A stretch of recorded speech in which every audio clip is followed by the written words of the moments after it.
నమస్కారం ఆనంద భూపతి రాజు గారు. ఈరోజు కార్తీక పౌర్ణమి. అది జగమెరిగిన సత్యం. మీరీరోజు ఎవరేదడిగినా కాదనకుండా ఇస్తారనే ఆశతో ఒక కోరిక కోరడానికి వచ్చాను. ఇవ్వడానికి నేనెవరిని? ఇప్పించేది సర్వాంతర్యామి ఆ జగన్మాత. కోరుకో. ఇచ్చిన మాట చేసిన దానం వెనక్కి తీసుకోమనడం తప్ప ఏదైనా కోరుకో, ఇస్తాను. అయితే వాళ్ళిద్దరిని నీ చేతుల మీదుగా నువ్వు చంపే. నాకు ముందే తెలుసు నువ్విదే కోరిక కోరతావని. కన్న కూతుర్ని కడతేర్చాలని నువ్వనుకున్నావు. దీర్ఘ సుమంగళీ భవాని నేను ఆశీర్వదించాను. ఆ ఒక్కటి తప్ప నా ధనమాన్య ప్రాణాలలో ఏదైనా కోరుకో, ఇచ్చి పంపిస్తాను. కోరుకున్న తరువాత మాట తప్పరుగా? మాట తప్పితే మా మెడ మీద తల తప్పినట్టే. అయితే నాకు నీ తల కావాలి.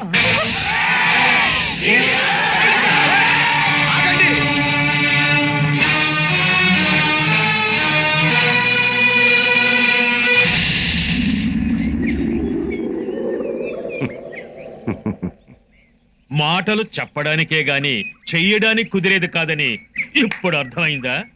తల కావాలనేసరికి తలకిందులైపోతున్నారు. అయ్యా, వాడి ఆశకి అంతులేదు. వాడి ప్రాణాలు తీయమని ఆజ్ఞాపించండి. వాడిని అమ్మవారికి బలిస్తాం. ఆయన ఆపబట్టి సరిపోయింది, లేకపోతే ముక్కలుగా నరికి పారేసేవాడిని. అయ్యా, వాడి ఉద్దేశం తెలుసు కూడా మీరు ఎందుకు మాట ఇవ్వాలి? బ్రతికేది 4 రోజులైనా 40 తరాలు చెప్పుకునే విధంగా బ్రతకాలంటారు పెద్దలు. మాట కోసం చరిత్రలో ప్రాణత్యాగం చేసిన వాళ్ళు ఇద్దరే ఇద్దరు. ఒకరు తన శరీరాన్ని కోసి పావురాయికి ఆహారంగా ఇచ్చిన సిబి చక్రవర్తి. ఇంకొకరు వామనుడి పాదం చేత పాతాళానికి తొక్కబడ్డ బలి చక్రవర్తి. అయ్యా, ఒక నీచుడు స్వార్థంతో కోరకూడని కోరిక కోరితే అది తీర్చడం కోసం మీరు ప్రాణత్యాగం చేసి ఇన్ని వేల మందిని అనాథలు చేయటం న్యాయమా? మామూలు రోజుల్లోనే మాట తప్పం శ్రీశైలం గారు. అలాంటిది ఈ రోజు నా వ్రతం గురించి మీకు తెలియదా? శరణు కోరితే శత్రువునైనా రక్షించే వంశం మాది. ప్రాణం కన్నా మాటే గొప్పదని నమ్మిన మా పెద్దల నమ్మకాన్ని నిలబెట్టమంటారా, లేక మాట తప్పి చరిత్రహీనుని కమ్మంటారా? నాన్నగారు, మీరు చనిపోవడానికి వీల్లేదు నాన్నగారు. శివరామ, ఎవరైనా ఎదుటివారు మన చేచాచి యాచించినప్పుడు మన చెయ్యి పైనుండాలే తప్ప కిందుండకూడదు. మన వంశానికి ప్రాణం కన్నా ఇచ్చిన మాట చాలా గొప్పది. ఎన్నడూ మరిచిపోకు. అలాగే. మీ అమ్మకు ప్రతిరూపం నించెలేదు. ఎన్నడూ కంట తడి పెట్టించకు. నువ్వుకి తమ్ముళ్ళకి అన్నవే కాదు, అమ్మ నాన్నవి కూడా.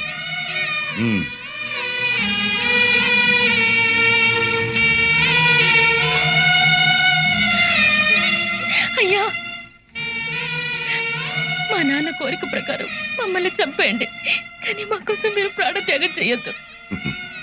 పైన బ్రహ్మదేవుడు ఆదేశించాడు. ఇక్కడ ఈ ఆనంద భూపతి ఆచరిస్తాడు.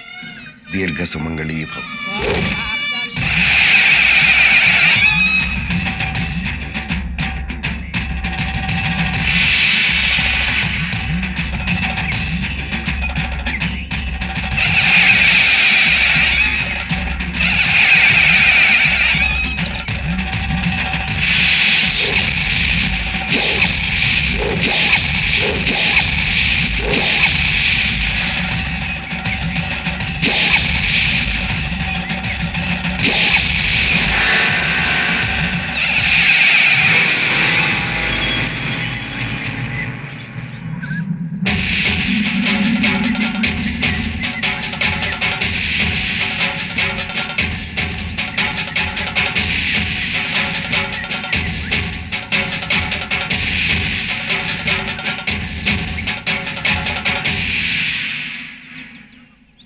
అమ్మవారి జాతర అయిన తరువాత నీకిచ్చిన మాట నెరవేరుస్తాను.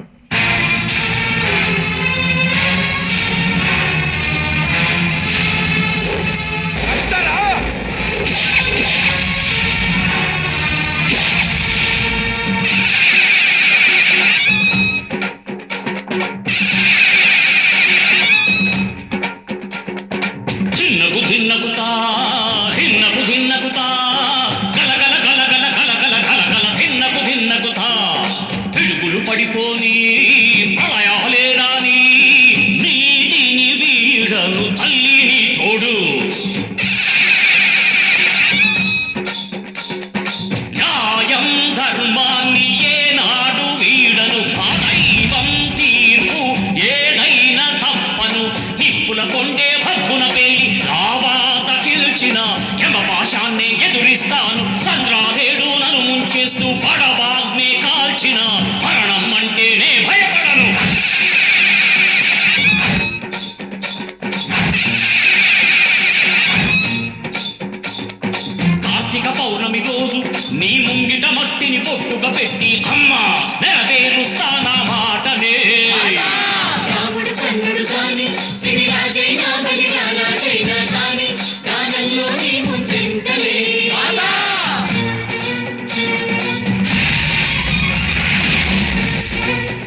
సూర్యుల వెలుగంత నీవై మమ్ము రక్షించి వదిలేసిపోకు.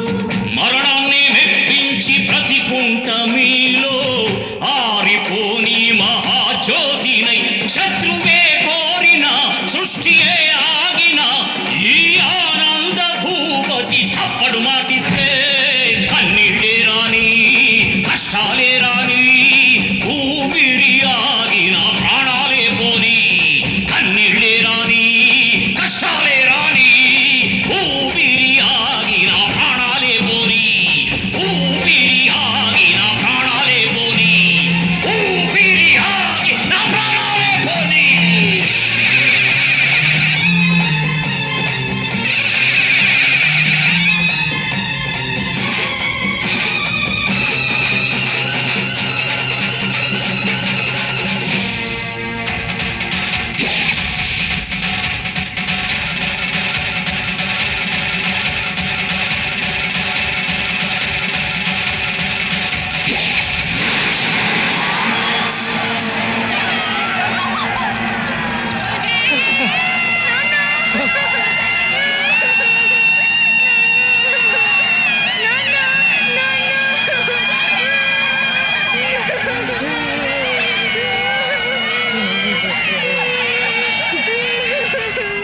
మీ నాన్నగారు లాంటి మహానుభావులు యుగానికి ఒక్కరే పుడతారు. మనందరం ప్రాణం ఉన్నంతకాలమే బతికుంటాం. కానీ మీ నాన్నగారు లాంటి యుగ పురుషులు ఈ భూమి ఉన్నంతకాలం మనందరి హృదయాల్లో నిలిచే ఉంటారు. మీ ఇంటి మీదకి తుపాకులతో వచ్చినందుకు నన్ను క్షమించండి. ఆయన వంశంతో నేను వియ్యమందడం అంటే నేను ఎన్నో జన్మల పుణ్యం చేసుకుని ఉండాలి. మీ తమ్ముడితో నా కూతురు పెళ్లి జరిపిస్తానని నాకు మాట ఇవ్వండి. మంచి రోజు చూసి పెళ్లికి ముహూర్తాలు పెట్టుకుందాం. చాలా సంతోషం.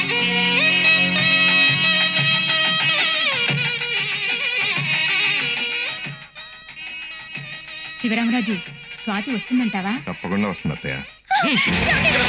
బయటకు వచ్చామంటే నరుకుతా. మా అమ్మ పెళ్లికి నేను తప్పకుండా వెళ్ళాలండి.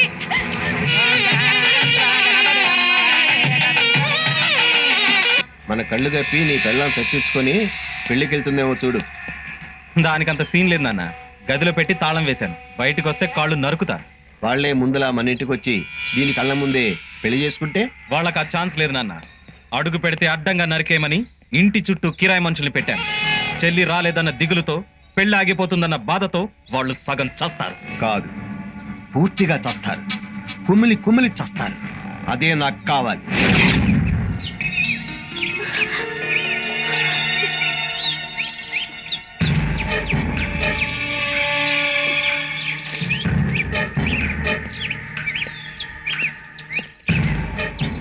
రేయ్, అటుపక్క ఏదో సౌండ్ వస్తుంది. అటు వెళ్ళి చూడండి, వెళ్ళండి.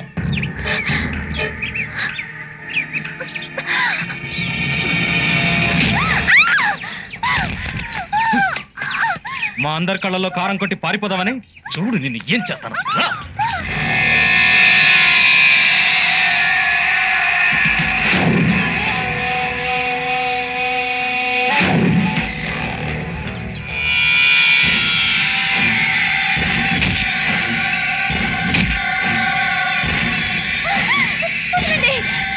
మావయ్య, మీరేదో చెప్పండి. మీకు పుణ్యం ఉంటుంది. మా అన్నయ్య పెళ్లి చూసి వెంటనే వచ్చేస్తారు. ఇంకెప్పుడు ఆయన గుమ్మం దక్కను. నేను వెళ్ళకపోతే మా అన్నయ్య పెళ్లి చేసుకోడు.